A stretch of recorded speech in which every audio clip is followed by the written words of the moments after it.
Olá, professores. Hoje nós vamos estudar, ter uma aula como subsídio da nossa lição 11, que é a nossa lição Nova Vida, Novos Comportamentos, que é uma lição baseada em nossa lição em Colossenses, um tratado cristológico. Nós estamos finalizando já essa revista, depois de a gente passar por tantos temas, estudar tanto sobre Cristo, estudar tanto sobre a supremacia dele para conosco. A gente vai chegando nos últimos capítulos, nas últimas orientações de Paulo, mas não entendendo de que essas últimas orientações têm algo menor do que todo o desenvolvimento dele. Muito pelo contrário, ainda a gente tem aqui pontos muito interessantes a se estudar, pontos muito interessantes para você passar para o seu aluno, pontos muito interessantes para nós, professores, trazermos para a nossa vida, né? Essa lição, Nova Vida, Novos Comportamentos, ela é uma continuação automática da lição anterior, que é uma Nova Vida em Cristo. Mas aqui nós fizemos uma ideia, principalmente com o Dani Batista, que nós fazemos uma comparação básica entre troca consumista de coisas em nossa vida cotidiana e a troca que foi proposto a nós ou que aconteceu conosco quando nós aceitamos a esse Jesus e decidimos viver por ele. Para começar, nós temos o primeiro tópico e aqui, como a gente vai usar como posso dizer assim, uma comparação para toda essa lição, eu não vou falando tópicos por tópicos, então a gente vai falar nela como um todo, passando por todos os tópicos. Então, professor, quando você for olhando, você vai percebendo que nós passamos de um tópico para o outro dentro dessa mesma comparação, tá? Nós começamos com um texto, obviamente que eu não vou ler o texto inteiro, que é do Colossenses 3, do 5 ao 17, e os temas que temos descartamos as roupas velhas, o seu comportamento importa, a resposta é a renovação. Dentro disso, só o para refletir que é legal pra gente começar nossa aula Deus se alegra em ver nossa transformação. O Senhor se importa com o nosso comportamento e nós também devemos nos importar com isso. Para começar, a gente podemos pensar em alguns exemplos, algumas coisas do nosso cotidiano para a gente conseguir fazer essa simbiose e conseguir ter uma ideia melhor sobre o que Paulo está querendo dizer quando ele vai falar para a gente se despir do velho homem. Então, como que a gente pode trabalhar? Os exemplos que a gente colocou aqui são exemplos consumistas dentro de uma sociedade extremamente rotativa e com uma ideia muito clara sobre o que se compra, o que se tem, o que se adquire, perde valor muito rápido, porque você necessita automaticamente em dar novos passos, ter coisas melhores e assim progredir dentro da sua vida. E a ideia é muito intrínseca sobre quanto mais eu possuo coisas novas, mais eu estou progredindo, por mais que na prática isso não seja tão real assim, né? Então, aqui os exemplos que a gente vai colocar, ele vai começar dizendo, né, sobre a sociedade do consumo, e nós vamos começar o primeiro tópico com um celular, onde a gente compra um celular, eu tenho pais que têm celulares um pouco mais antigos, e por muito tempo, às vezes eu chego neles e falo assim, pai, troca o celular. Eu falo pra ele sempre, professores, pai, troca o celular. O celular ainda é aquele celular de 5 chip. Celular pequeno, seu dedo é grosso, fica ruim pro senhor escrever e tal. E eu falo pra eles, pai, troca o celular, pega um celular mais novo, tal. E sempre a resposta dele é, pra quê? A resposta dele pra mim é sempre essa, pra quê? Porque pra mim, está intrínseco aqui dentro dessa sociedade, e aí eu não tô me tirando disso, professor, a ideia de você ter uma coisa melhor, mais potente, uma coisa mais atual, traz para nós não só determinadas facilidades, como também traz determinados confortos para nós, entendendo de que, nossa, nós temos isso de última geração, nós conseguimos comprar aquilo. E perceba-se que as coisas que nós tínhamos começam a perder valor cada vez mais rápido. Então, é normal você comprar um celular e ter por muitos anos antes.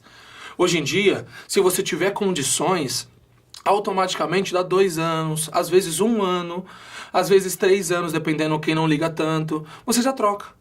Tem pessoas que já firmam com determinadas empresas como se fosse um convênio para cada ano você pegando o celular mais novo, você colocando o celular mais novo. E assim o seu vai ficando desatualizado. Esse é o nosso conceito, esse é o nosso contexto dentro da nossa sociedade. O conceito de consumir o máximo possível porque isso nos traz prazer. Isso não traz prazer. E a ideia é, quanto mais eu consumo, mais do que eu tinha se torna velho. Aqui eu estou gravando para vocês hoje, estou olhando para uma câmera, tenho o cameraman, vou dizer assim, mas não é esse título, atrás de mim, e a gente conversa sempre, atrás da câmera, e a gente conversa sempre sobre esse fato de você ter uma coisa melhor, esse fato de você investir mais em um trabalho, investir mais em alguma coisa que você vai usar. Então a gente está sempre nesse conceito, entendendo que comprar outra coisa é uma evolução. Ah, mas é para o meu trabalho, outro contexto, ok. Mas e na nossa vida pessoal? O carro... Quantas vezes você tem um carro, professor, e o seu carro ele te entrega, vamos supor, tá? Tô dando só um exemplo. Você tem um carrinho lá, e o seu carrinho tem a sua direção, tem o seu vidro automático, tem o seu ar-condicionado, gasta tranquilo. Você passa um tempo com aquele carro e você fala, vou trocar de carro. E você vai pegar um carro um pouco mais novo, com as mesmas características, porque o seu ficou velho. Então a gente tem essa ideia de que tudo que a gente vai passando com o tempo vai ficando velho e com pouquíssimo tempo de utilização. O que acontece? Essas coisas velhas que vão ficando, aqui é um contexto bem grande, tá? Essas coisas velhas que vão ficando, a gente vai começando a doar, a vender, com uma ideia de que agora eu comprei uma coisa melhor e aí eu vou me desfazer dessa coisa velha. E aí você vende o seu celular, aí você vende a sua casa, aí você vende o seu carro, e assim sucessivamente. E se eu perguntar pra você, eu tenho certeza de que você vai concordar que em nossa mente, em nossa alma, no nosso intelecto, nós entendemos automaticamente que isso é uma evolução. Então, se eu troquei de carro, se eu troquei de celular, se eu troquei... E pode ser-se uma evolução? Claro, com certeza. Mas por muitas vezes, eu e você sabe que nós não precisávamos dessa evolução. Porque o que era velho não era tão velho assim. Agora, o que isso tem a ver com tudo que a gente colocou aqui na revista? Porque quando nós nos desfazemos de algo, nós subentendemos de que aquilo está velho e entendemos de que a gente precisa de algo mais novo, então a gente compra aquilo mais novo. Ok, a paráfrase que Paulo vai utilizar é bem parecida. Ele vai dizer assim, para nós, dos versículos 9 e 10, acompanhem comigo, ó. Não mintam uns aos outros, visto que vocês já se despiram do velho homem com as suas práticas, e se vestiram do novo, o qual está sendo renovado em conhecimento à imagem do seu Criador. A ideia é o quê? Que nós também temos algo velho dentro de nós, ou tínhamos algo velho, e nós se despirmos, nós tiramos isso, como se fosse uma troca de roupa. Tem um exemplo da roupa aqui também, dentro da nossa revista. Então, como se nós trocássemos de roupa. Isso aqui está velho nesse momento e eu vou colocar algo novo. Ok. Quais são as diferenças desse consumismo do nosso dia a dia para o que Paulo está dizendo aqui que nós já vamos interpretar? A diferença é, a troca dentro da vida do cristão, ela acontece por duas coisas extremamente, como posso dizer assim, certeiras. Uma, o velho que você tira não serve mesmo. Não serve para nada, é totalmente destrutivo, não vai trazer nada de bom para sua vida. Muito pelo contrário, tudo que vai te fazer mal, vai te colocar em lugares onde você não queria estar, vai fazer você falar coisas que você não queria falar, vai fazer você pensar coisas que é extremamente ofensivo à presença de Deus. O velho ele não pode ser reutilizável. Você não está trocando constantemente porque é necessário se renovar dentro de retirando... Não é isso. A ideia não é essa. A ideia é de que toda a roupagem nossa do velho homem não presta.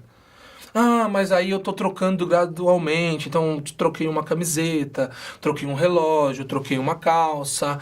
Não estou dizendo que o processo para que a gente vai chamar de santificação mais tarde, ele é um processo instantâneo. Mas o processo da justificação, de você colocar, assim como Deus colocou aquela pele de animal em Adão, lá no Éden, esse processo, ele é Deus quem faz em nós, e nós se despirmos do nosso velho homem, e é entender de que aquilo não presta mais, não pode ser reutilizável. Então é diferente quando eu tô com um celular, e eu posso vender aqui pro meu parceiro que tá aqui, e eu vou comprar um outro, por quê? Porque ele consegue utilizar ainda. O que tem dentro de nós não pode ser utilizado.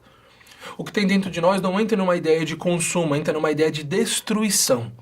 Então, se desfazer, se despir do que nós somos, se despir do nosso velho homem, se despir da nossa natureza pecaminosa, nada mais é do que pegarmos tudo que está em nós e destruirmos, tirarmos de nós, aniquilarmos isso. O nosso trabalho é não deixar vestígios. O nosso trabalho é não deixar nada que possa chegar até nós e nos lembrar e nos fazer estar vestidos com essa roupa novamente. Como assim? Vou dar um exemplo para você. Talvez os pentecostais têm muito essa linguagem, então talvez você se identifique, professor.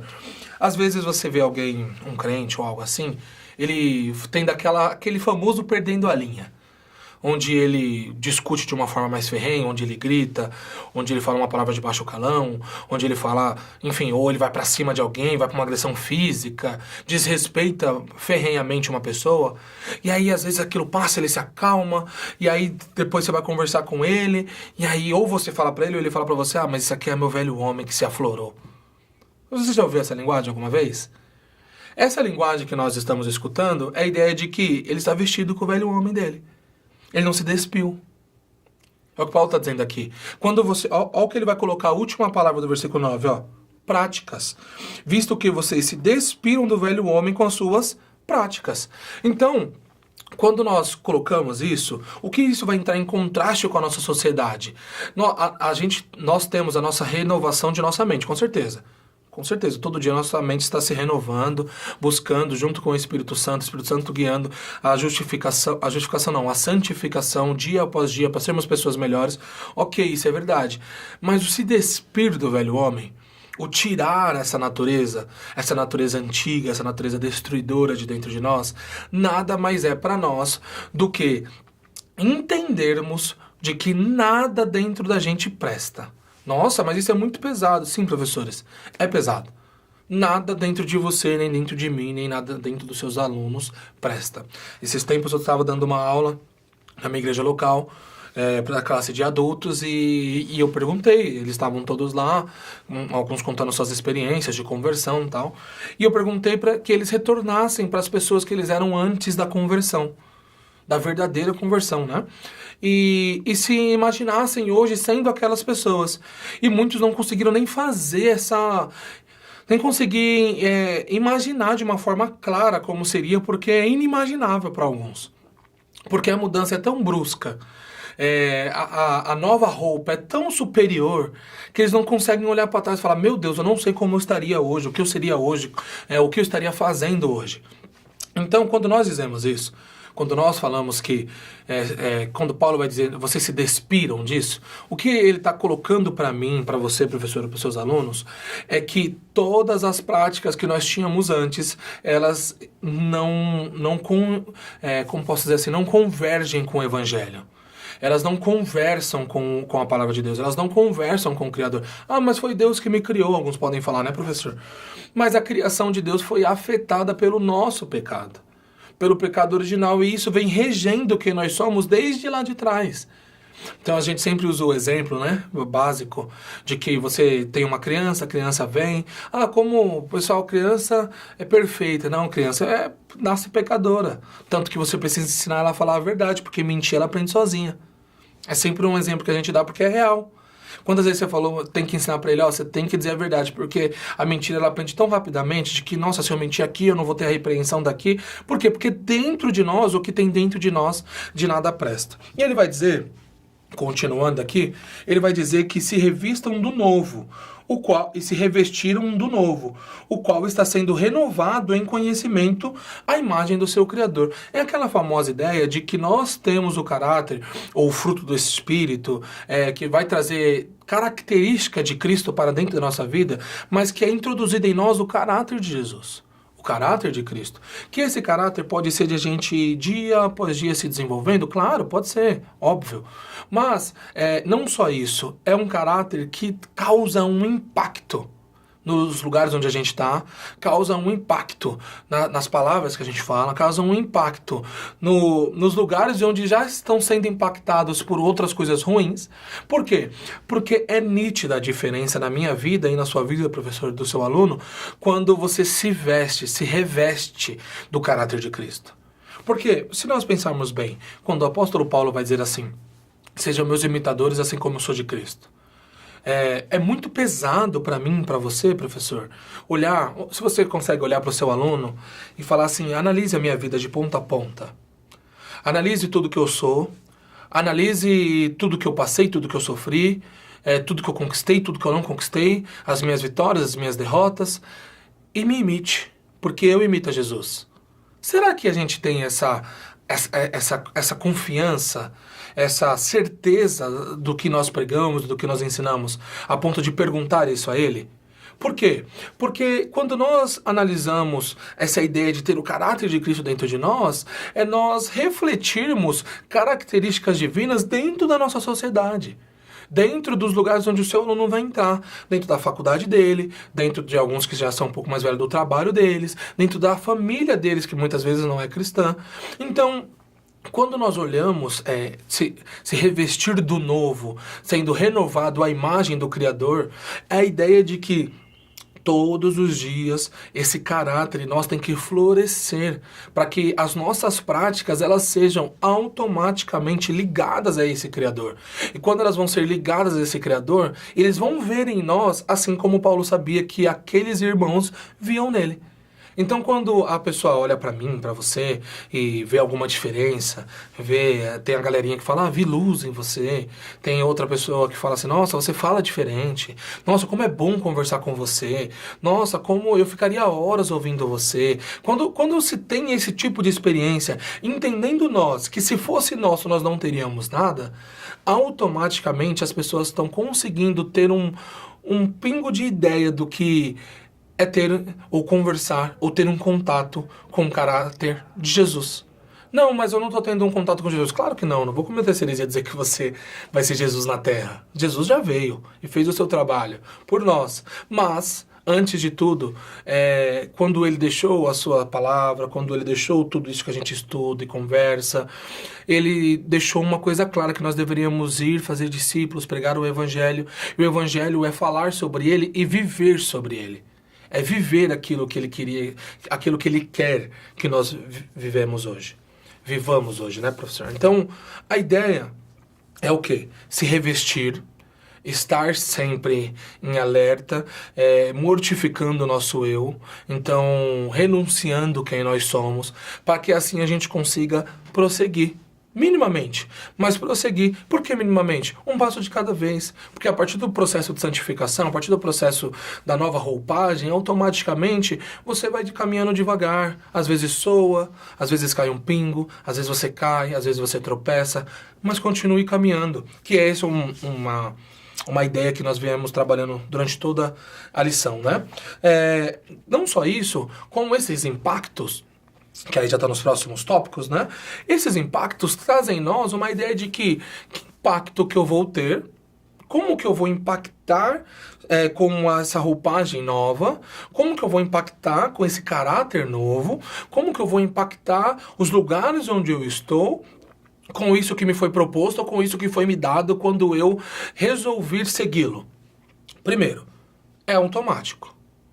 Como a gente veio falando aqui durante a explicação, isso é automático. Por que é automático? Porque quem você era, para quem você é em Cristo, já é uma mudança tão brusca. Já é uma mudança tão assim, inexplicável, que as pessoas vão notar. E aí as pessoas vão notar não só sobre o seu posicionamento, de, eu não bebo, eu não fumo, eu não faço isso, eu não faço aquilo. Não sobre o seu posicionamento, não sobre as suas palavras, mas sobre a sua postura. Sobre um conselho que você vai dar, sobre como você lidar com as adversidades, como você lidar com os momentos difíceis da vida. Quando você se apresenta como um cristão para esses momentos, é totalmente diferente quando uma pessoa que está com o velho homem, com a roupa do velho homem, sendo ela mesma, tentando vencer e fazer tudo com a força do seu próprio braço, é nesses momentos que as pessoas enxergam a nossa diferença. Então, primeiro, é nítido. Então, se você falar assim pra mim, professor, Dani, mas eu olho pessoas da minha igreja, eu olho pessoas que trabalham comigo, então 10 anos e parece a mesma pessoa, aceitaram Jesus e não mudaram nada. Então aí você começa a duvidar um pouquinho. Não do evangelho, mas da pessoa. Nossa, mas eu vou... Porque o evangelho, ele causa. Assim, é uma verdade, é uma afirmação. Ele causa mudança, ele é mudança. Então, se a pessoa a qual você tem uma referência ou a pessoa a qual você conhece não apresentou em nada mudança, comece a desconfiar dessa conversão. Porque a conversão tem que trazer. A nova roupagem tem que trazer. E o que Paulo está dizendo aqui, ele já fala como se eles tivessem já se despido. Então ele coloca aqui, ó, vocês não mintam uns aos outros, visto que, a ideia de que, ó, vocês não vão mentir, por quê? Vocês já se despiram disso. E se revestiram do novo. Então, a ideia para nós é que é tão nítido que as pessoas comentam sobre a nossa mudança. As pessoas alimentam essa nossa mudança. As pessoas questionam a nossa mudança. Nos questionam. Nossa, mas você... Diferente, né? É diferente, porque o Evangelho é essa diferença. Se você for pegar, tem um livro do MacArthur, que é, acho que 12 Homens Extraordinariamente Comuns, se eu não me engano o nome, onde ele vai mostrando praticamente ali, é uma história ali dos discípulos, dos 12, e ele vai mostrando de onde Jesus tirou, e vai mostrando toda a evolução deles, até com algumas, como posso dizer assim, com alguns adendos da história, né, em relação ao contexto da época deles, autores da época, mas tendo a sua base principalmente nos relatos bíblicos, e vai mostrando essa evolução daqueles a quem Jesus falou, vem ser pescador de homens, daqueles que ele falou, siga-me, daqueles 12 no começo, para quem era aqueles 12 na descida do Pentecostes. E quem eles eram? Pessoas totalmente diferentes. Pessoas extremamente diferentes. Onde erraram, onde caíram, onde tropeçaram, onde traíram. Mas que o contato diário, o contato com o Salvador como posso dizer assim, a atividade de retirar as roupas do velho homem que eles tinham e que atrapalhavam eles diariamente e se colocar a roupagem de Jesus, do caráter de Jesus, foi fazendo deles uma mudança assim extraordinária. E essas mudanças, Paulo ainda vai colocar alguns pontos aí para vocês. Essas mudanças causam em nós alguns pontos a se posicionar. Paulo ele vai citar a imoralidade sexual. E quando ele cita a imoralidade sexual, ele vai falar pra gente como se... Como posso dizer assim? Como se isso não devia ser uma questão para nós. Ele vai dizer assim, ó. Assim, façam morrer tudo que pertence à natureza terrena de vocês. Imoralidade sexual, impureza, paixão, desejos maus e a ganância que é idolatria. Isso é o versículo 5 do capítulo 3. E aí ele vai dizer, ó, por causa dessas coisas que vem a ira de Deus. Isso ele vai dizer um pouco antes do assunto que a gente está dizendo, que é o quê? Que depois ele vai olhar para aqueles cristãos e vai dizer assim, visto que vocês já se despiram desse velho homem. Então a ideia é, se vocês se despiram disso, isso aqui tem que morrer junto. Isso aqui não tem que ser uma questão para vocês. Ó, assim, façam morrer. Ele não está falando assim, deixem um pouquinho de lado. Mudem um pouco os conceitos, façam de uma maneira mais diferente, tentem fazer de uma maneira um pouco... Não. Destruir, morrer, faça morrer tudo isso. Então, para nós, eu não estou dizendo que não tem que ser uma questão como se não fosse uma luta, porque para nós eu sei que é, professor. Mas não devia ser uma questão como se não devia ser uma dúvida para nós. Nós sabemos que isso tem que morrer. Fazer isso morrer dentro de nós é fácil? Não, não é fácil. Mas isso não tem que ser uma dúvida de nós olharmos e falar assim, mas será? Não existe o será. É morrer. É morrer todos esses exemplos que ele deu para os jovens. A maioria das vezes o principal é a imoralidade sexual, né? É o sexo antes do casamento, a masturbação. Mas é a ideia de fazer morrer, é de matar literalmente, assim, não estou conseguindo achar uma palavra melhor do que isso. É destruir, é aniquilar, porque isso não faz parte da nova roupagem. Isso não faz parte da nova roupagem. Então, não é só sobre o falar. Se alguém perguntar para um jovem seu, professor, mas você faz sexo antes do casamento? Não. Ele pode responder não. Isso é se posicionar, isso é falar assim, mas ele ser tão real com essa nova roupa, ele ser tão real, que as pessoas vão falar, bom, não concordo, mas isso aí é real para ele. Eu não lembro uma ideia, eu não lembro quem são as pessoas, eu não lembro se era o John Locke e o Spurgeon pregando, mas eu lembro que era um grande filósofo que estava correndo para ouvir um grande pregador dos puritanos que ele ia pregar, não lembro qual é o pregador específico, e ele tá correndo e alguém chama ele no meio da rua, esse filósofo, fala assim, ei, fala para ele, né? Por que você tá correndo? Ele fala, ó, vou ouvir fulano de tal, já começa. E aí perguntam para ele, né? Mas por que você vai ouvir fulano de tal se você não acredita no que ele prega? E aí o filósofo responde, mas ele acredita. É que as pessoas conseguem ver em nós, professor, que aquilo é real para nós, que aquilo é verdade para nós, que aquilo não é uma questão para nós, que aquilo não é dúvida para nós, que dentro dentro da nossa vida, da nova roupagem, às vezes a gente pode achar que tem alguma coisa um pouco apertado, alguma coisa que está um pouco mais difícil, que a gente precisa se adequar melhor, que a gente precisa fazer morrer mais isso aqui que eu não tinha matado ainda. Sim, verdade, temos as nossas lutas dentro. Mas as lutas não é se isso é real ou se isso é mentira. Nós não caímos no liberalismo teológico. Nós não ficamos, como posso dizer assim, nós não ficamos em dúvida sobre o que está aqui. Nós não ficamos em dúvida sobre se isso aqui vai ser real para mim ou não. Será que isso aqui é fora de contexto? Será que isso aqui é desatualizado? Isso não. Não é isso que o apóstolo está dizendo. O que ele está dizendo para nós é que nós já se despirmos do velho homem. E se nós se despirmos, nós temos que fazer morrer todas as coisas que tem desse velho homem, porque de nada presta.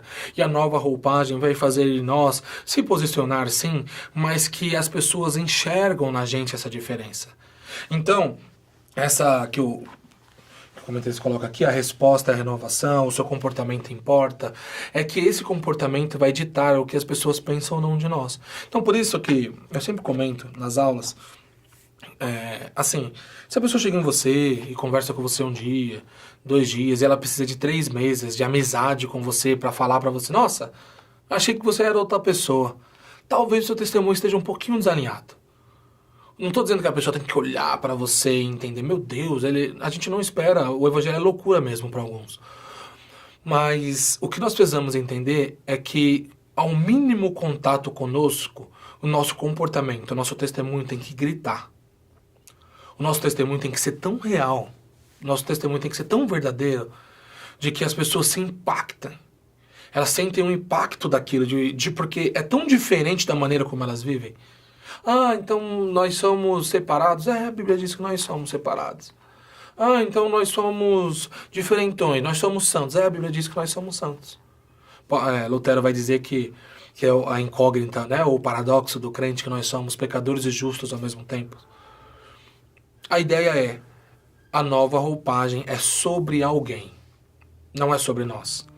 A nova roupagem é alguém entregando a nós uma roupa perfeita, em bom estado, onde qualquer lugar que nós chegarmos com essa roupa, nós vamos ser vistos, feita a diferença. E muitas das vezes esse ser visto é ser visto da maneira errada. E a pessoa olhar e falar, não, isso aqui está muito longe de como a gente vive. Essa roupa aqui não. Não é para esse evento essa roupa. Essa roupa aqui não é para esse casamento. Essa roupa aqui não é, então não é lugar para mim. Porque lugar para mim é onde o caráter de Cristo é aceito. Porque lá eu posso fazer a diferença. Então se o caráter de Cristo, ou seja, a maneira como eu sou, com essa nova roupa, não serve para certo ciclo de amizade, ali você não vai estar. Ali o seu aluno não vai estar, né, professor? Então a gente finaliza com a conclusão, depois de toda essa explanação, principalmente sobre essa ideia de tirar o velho homem e colocar o novo homem, ou a ideia de colocar a nova roupagem, nós terminamos com a conclusão que é, ter uma natureza, a nova vida em Cristo Jesus, não é somente um dia. Quer dizer, não é somente um privilégio, mas também uma responsabilidade. Se Deus, por sua infinita misericórdia, preparou para nós um reino de paz, também pede que já, hoje, apresentemos os frutos desse reino. Estamos com roupas novas, vestidos nesse grande evento da nova criação de Deus. Portanto, precisamos nos comportar de forma digna, que faça jus à nova roupa que recebemos. Fique tranquilo, é Deus quem nos ajuda nesse processo. Então, professor, por que você leva para os seus alunos essa importância de entender, eu sei que é pesado, mas de entender que eles não têm nada que preste dentro deles, a não ser que seja Cristo que enxertou ali. Se eles não entenderem isso, eles vão sempre achar que a gente tem eles podem ter alguns tipos de devaneios pensando que eles têm algo bom para apresentar, algo bom, e tudo que eles vão ter de bom vem de Jesus Cristo. Então, que vocês, professores, consigam passar isso para os seus alunos, consigam conversar com eles. Procure exemplos que ajudem mais o seu contexto. A gente sempre fala aqui que cada igreja é um contexto, cada igreja local é um contexto. Então, a minha igreja, eu sou do Guarani, do Vila Guarani, a minha igreja é um contexto totalmente diferente, por exemplo, do Maitá, que fica 5 ruas para cima. Então, são contextos diferentes. Então, analise o que está sendo passado e crie exemplos, veja os seus alunos para o seu contexto e assim você consiga ajudá-los. Ok, professor? Eu agradeço pelo privilégio de estar com vocês em mais uma aula. Uma ótima aula para vocês. Que Deus abençoe.